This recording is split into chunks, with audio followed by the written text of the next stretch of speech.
दोस्तों, ये जो कहानी आज मैं आपको सुनाने वाला हूँ, ये कहानी आपकी ज़िंदगी बदलने की हिम्मत रखती है। बस शर्त ये है कि आपको इस कहानी को थोड़ा ध्यान से सुनना होगा। तो ये कहानी है एक हिरन की। एक बार एक हिरन जंगल में पानी की तलाश में घूम रही थी। इधर से उधर भटक रही थी। बहुत प्यास लगी थी। वह हिरन बहुत देर से भटक रही थी पानी की तलाश में, लेकिन उसे कहीं पर भी पानी नहीं मिल रहा था। थोड़ी देर बाद जंगल में और भटकने के बाद वह हिरन एक पेड़ के नीचे बैठ जाती है। उतने ही देर में उसे पानी की आवाज़ सुनाई देती है। तो हिरन वहाँ से उठकर फौरन पानी की आवाज़ की तरफ बढ़ती है। तो वह देखती है कि सामने बड़ी सी नदी है। तो जैसे हिरन उस नदी को देखती है तो बहुत खुश होती है, माना उसे दोबारा से नई जिंदगी मिल गई हो। वह फौरन दौड़ते हुए नदी के पास जाती है और जैसे ही पानी पीने के लिए अपना सर नदी में झुकाती है तो उसकी नज़र अपने राइट पर पड़ती है। तो वह जैसे ही अपने राइट पर देखती है तो उसे शिकारी नज़र आता है, हाथ में तीर लिए हुए, निशाना तान कर खड़ा हुआ था। तो जैसे हिरन की नज़र लेफ्ट में पड़ती है तो उसे एक शेर नज़र आता है झाड़ियों के पीछे। अब हिरन पानी वानी सब भूल जाती है और उसके दिमाग में कुछ भी नहीं चल रहा था, प्यास वगैरह।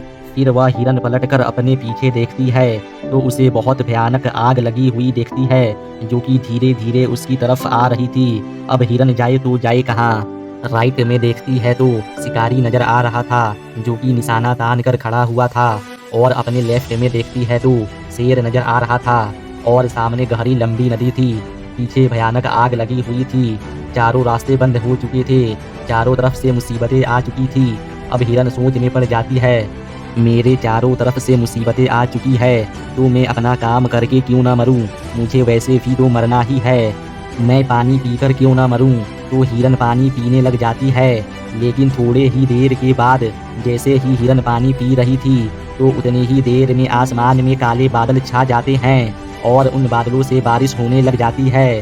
तो जो आग पीछे लगी हुई थी वह पानी से बूझ जाती है और पानी के कारण शिकारी का निशाना चूक कर शेर को लग जाता है और शेर की नज़र पड़ती है सीधा शिकारी पर। तो शेर शिकारी के पीछे लग जाता है।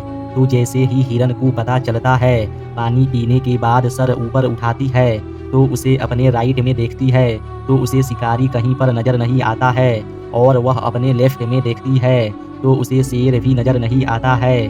तो वह अपने पीछे मुड़कर देखती है तो जो आग थी वह बुझ गई थी। तो दोस्तों, इस कहानी से हमें यह सीख मिलती है कि इंसान की ज़िंदगी में भी प्रॉब्लम आती है तो चारों तरफ से आती है, जिसके कारण इंसान डर जाता है, घबरा जाता है।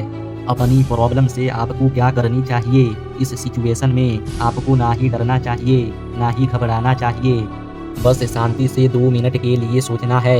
हिरन के पास ही बहुत सारे ऑप्शन थे। हिरन भी ये सारी सिचुएशन को देखने के बाद पानी में छलांग लगा सकती थी या फिर इधर उधर भाग सकती थी, लेकिन उसने शांति से सोचा और वह अपनी काम पर लगी रही। वह पानी पीने आई थी और वह पानी पीने लगी। इंसान भी अपने कामयाबी से थोड़े दूरी पर रहता है, लेकिन उसे मुसीबतें दिखना शुरू हो जाती है। घर की प्रॉब्लम, पैसों की प्रॉब्लम, जिसके कारण वह कुछ नहीं कर पाता। एक कदम से घबरा जाता है, डर जाता है। आपको ना ही डरना है, ना ही घबराना है। सब आपको अपने काम पर बने रहना है 100%। मेरे दोस्तों, उम्मीद करता हूँ आपको यह कहानी पसंद आई होगी। तो यह मत सोचना कि ये दुनिया क्या कहेगी। लाज शर्म के चक्कर में रहोगे तो भूखे मर जाओगे।